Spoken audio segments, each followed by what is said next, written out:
Bet you weren't expecting this one, were ya? Felt like switching it up, doing something crazy. Is there any market at all for a challenge run in this game? How should I know? But I guess we'll find out. I start my life the same way all women do. In a plane crash. Also pulling shrapnel out of my stomach.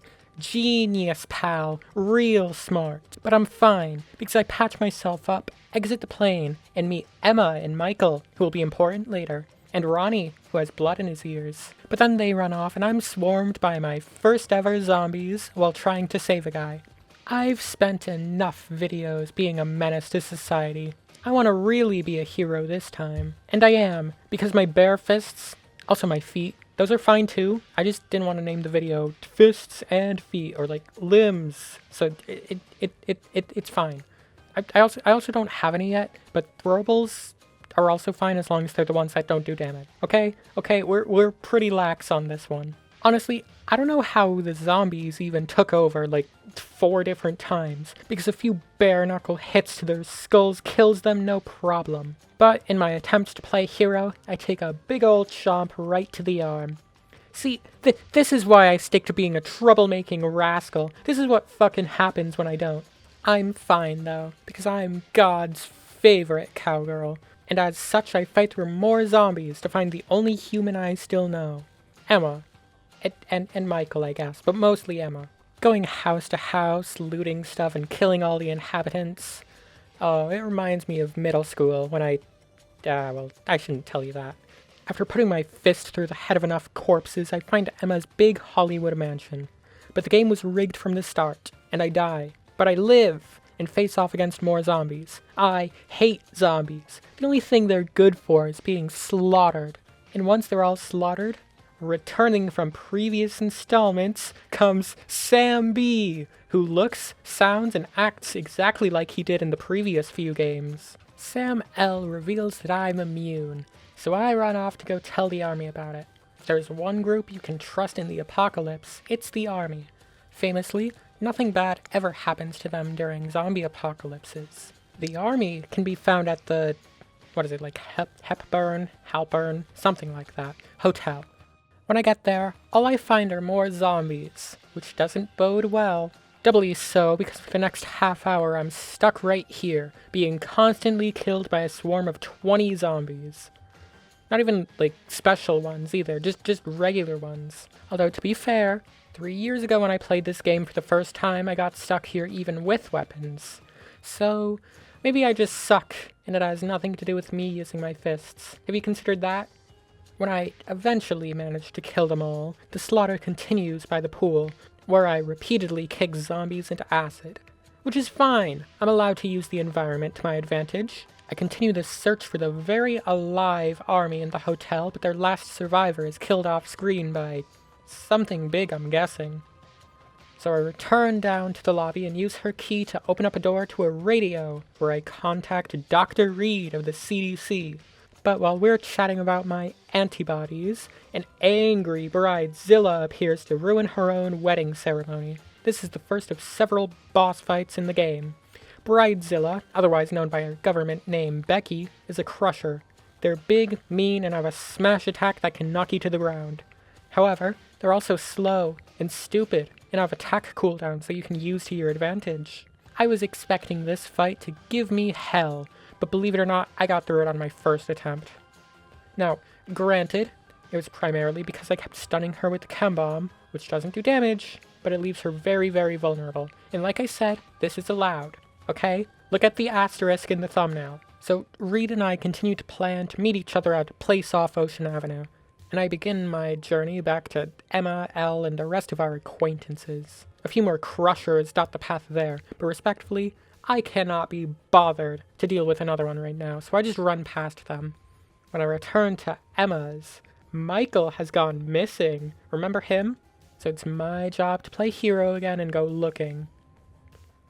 I do have to fight a different pair of crushers during my trip to Michael's house. These ones are a lot less mean than Becky.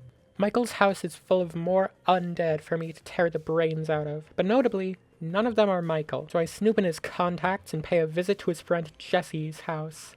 All I find there are more zombies to kill, but honestly, I think this is way better than finding Michael. I don't care about that guy. I just love killing zombies. It's one of my favorite pastimes, actually. Right up there with mischief and napping. Jessie's not here, but her mom and stepdad point me to a construction site. Surprise, surprise. More zombies to kill and shotgun traps to avoid. What is this, Sierra Madre? Jessie points me to the movie studio where Michael surely will be. Guys named Michael have a tendency to flock to movie studios, trust me. I mean, I've never personally had any experience being a Michael, but I do have experience in meeting movie stars. You know, a few at least. Nobody huge, though, because you know what they say, never meet your heroes, because sometimes they turn out to be flesh-eating monsters. I fight my way through the whole film lot looking for Michael. Conveniently, he kept stepping in paint along the way. Non-conveniently, it's evident that some goop monster was chasing him. I'm actually slightly underleveled for the film lot because I skipped 2 side quests earlier, but it leads to me running past a considerable amount of zombies who would otherwise definitely be eating me for dinner right now. Until I get to the world's first real fake elevator, that is. When I hit the button, I have to fend off a few electric-powered zombies. I remember these elemental dickheads being the worst when I played before, because they're immune to their own elemental effects. Even the swing from the actual weapon with their elemental effect doesn't do damage to them, but there's no elemental effects in a knuckle sandwich, so that's not a problem for me today. When the elevator opens, we have to have a difficult conversation.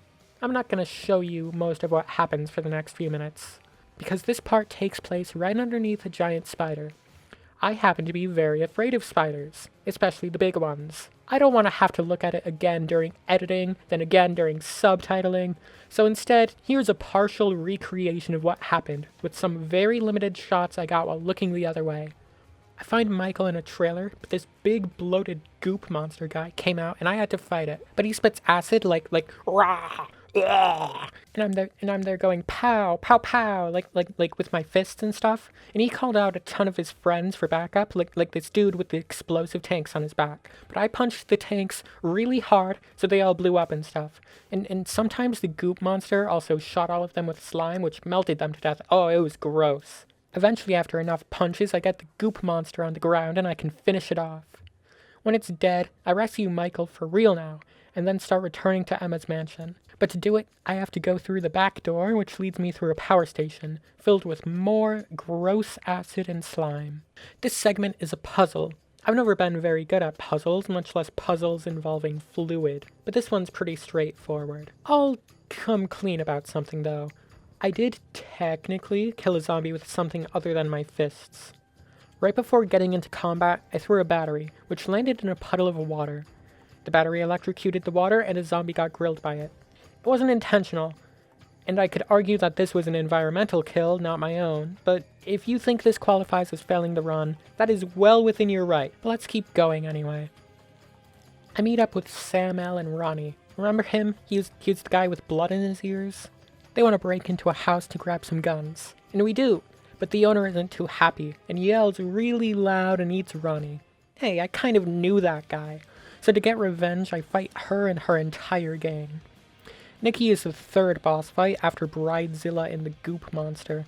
She goes down a lot easier than those two though, because her screams can be instantly stopped by hitting her with a dash strike. Elle and I recover the guns while more zombies swarm us. But a gun is not my fists, so I put it away and charge in to deal with my problems head on.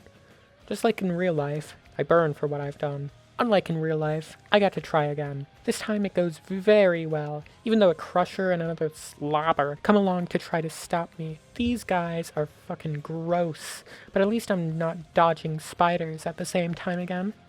Honestly, the guns in this game feel like total ass to use anyway. Maybe next time I'll try to beat it with only guns. That'd be the real challenge run. Once they're all dead, I actually fight them again because I went to bed and they all respawned. But after that, I return to Emma's mansion. It turns out that Michael got bitten on the way back because for some reason, I didn't go with him, so I shoot him. But it's in a cutscene so it doesn't count, and Emma throws me out. All good zombie media needs a good sewer crawling segment. I mean, who doesn't love wading around in literal shit water? I know I do.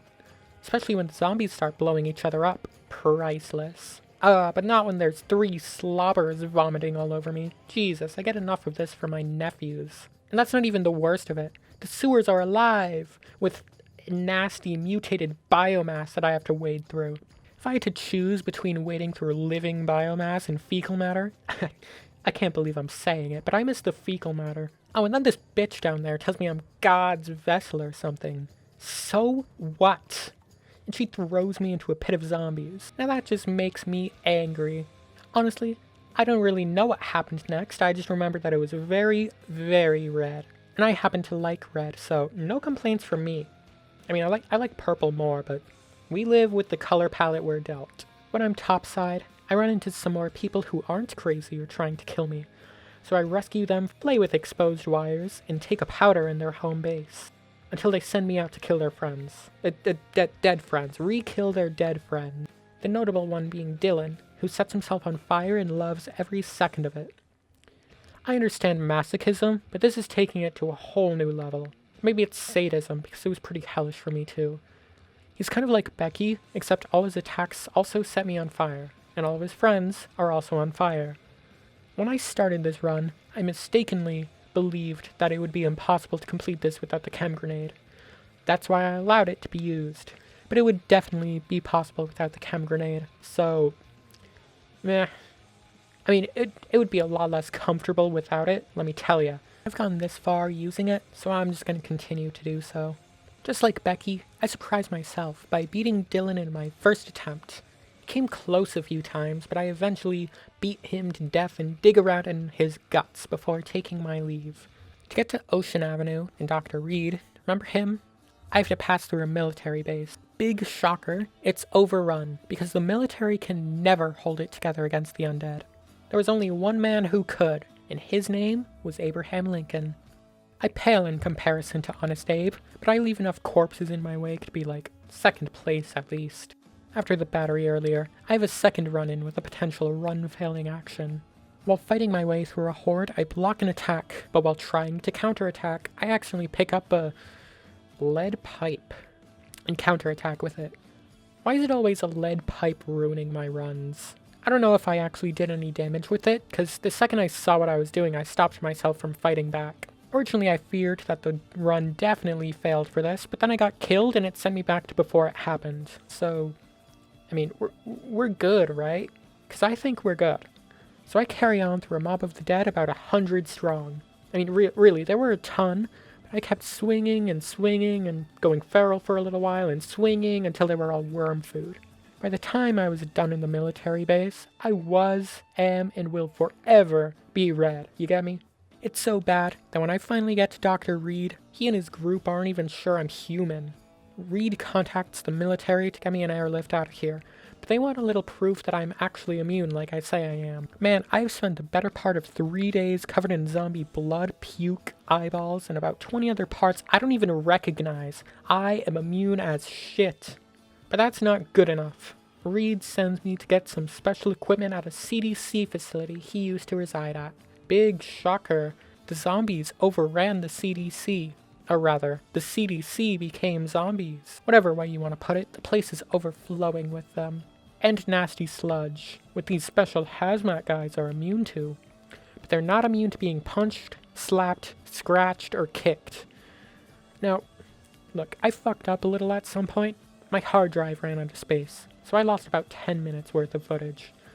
But basically, there's this blood scanner, the one Reed told me about, and I shoved my arm into it. That's really all that you missed. That and me performing a colonoscopy on my hard drive for the next 2 hours.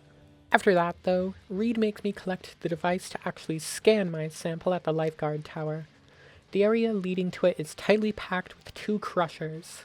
It was pretty bad, but dodging around them and baiting them into punching each other instead of me made it tolerable. Once the first one hit the floor, the second one was nothing, like crushers usually are.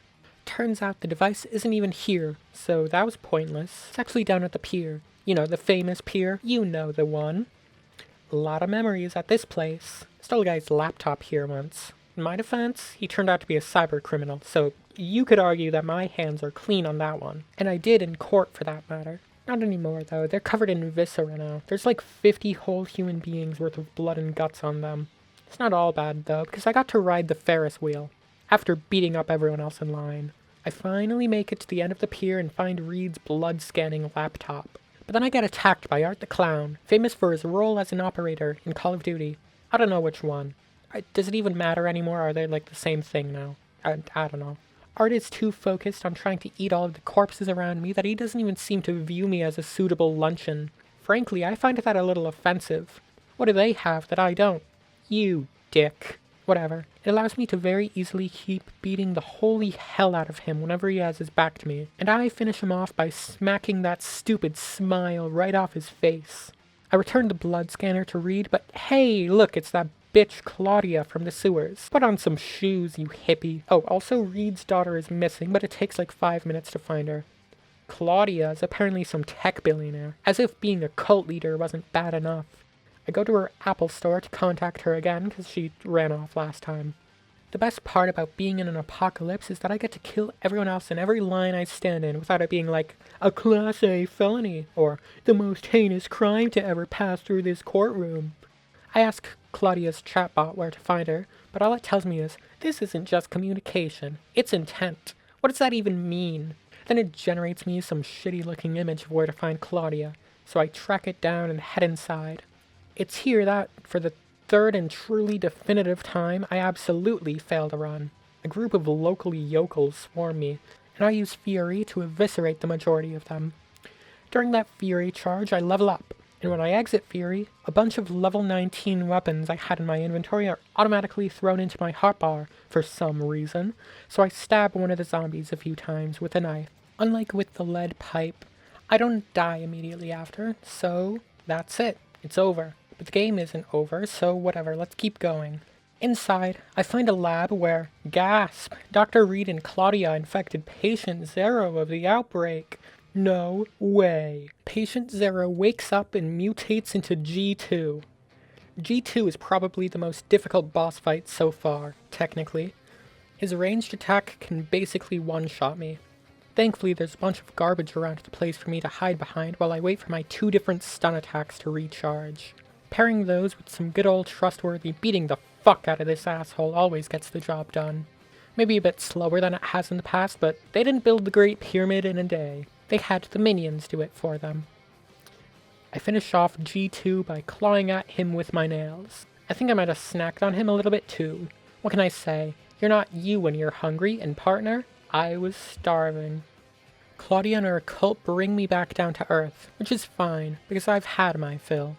Reed and I need to have a little talk about his whole starting the apocalypse thing. But damn, right as I get back to the hotel, he escapes on a helicopter flying off to Hollywood Boulevard. Ah, so this is what it feels like to be on the receiving end of it. You know what? That's fine, because back when I was in the sewers, I met this former pilot guy. I didn't tell you about him, but to be fair, I don't like talking about what happened in those sewers. Emma, Sam, and I go talk to the pilot, and now we travel through the subway tunnels. We got split up, unfortunately, but thankfully the unstoppable super badass is the one trapped alone. That's me, although maybe I spoke too soon because G2 strikes again, just like the real one. And this time he kicks my ass, repeatedly.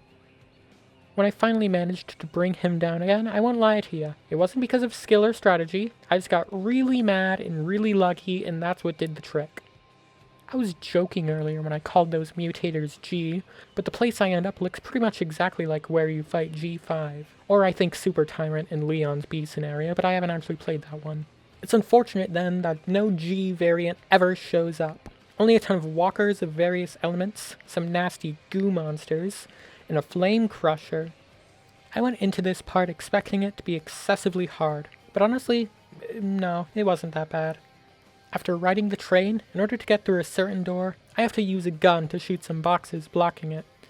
Boxes are not alive, so based on previous standards related to Sunny's bottles, I think this is fine. Finally, I reunite with the gang on Hollywood Boulevard, where we find Reed's helicopter. But I want to find Reed. I have some choice words for that fucker. I track him down to a secret lab underneath an anti-aging place. You know what? I didn't want to say anything, but Claudia was definitely looking too good for her age. I find Reed down here alongside his daughter, where he reveals that she's the cure to the outbreak, moments before he turns into the G5 that I was waiting for. I kept stunning him with palm strikes and chem grenades, and he kept unleashing more and more enemies to chase me down. But I was doing a great job at keeping them at bay and making sure I didn't get hit by too many of his attacks. Too many in this case is 2, because just 2 hits from G5 would hypothetically kill me. About 7 minutes into the fight, I get him vulnerable and knock him onto his knees and just go fucking ape shit on him in fury. I get him down to an imperceptibly low amount of health. And then I die. Die to what, you may ask? I have no fucking idea. None. None whatsoever. This was actually my 4th attempt, and none of the others were even close at all. So I was already at my wit's end, but now Rock Bottom has a basement. But I'm not done. Real winners quit, so I guess that makes me the biggest loser of them all, because I didn't hear no bell. I took the same path as I did before. Dodge, weave, stun, churn up the little guys for free health. This time was even more of a bitch, because the audio cues for his ranged attacks suddenly stopped playing. It was kind of just guesswork really, but I managed to avoid them regardless. When I got him down to about 40% of his health, I don't wait for him to become vulnerable. I just activated Fury and went to town on the fucker. My heart was pumping like it's never pumped before as I kept beating and turned that fucker into pulp. That's it. It's over. I won. Now let's get the hell out of here. All the remaining enemies spawn with only 10% of their health, which is meant to make them one shot so you feel really cool, but for me, all of them are 2 to 3 shots, which is funny. I get past them and back to the helicopter, but Reed's daughter isn't with us, so I say goodbye to my friends, set off to rescue her, and do not beat Dead Island 2 with only my fists. Partially because my game crashes before the final cutscene ends, and I can't think of a more fitting way to end than that. I'm sure I'll probably find a way to edit around it, but oh my god, this game runs so fucking bad, it's insane. That's gonna be it for this one. Make sure to join me for my next video, where I eat Fallout New Vegas with a spoon.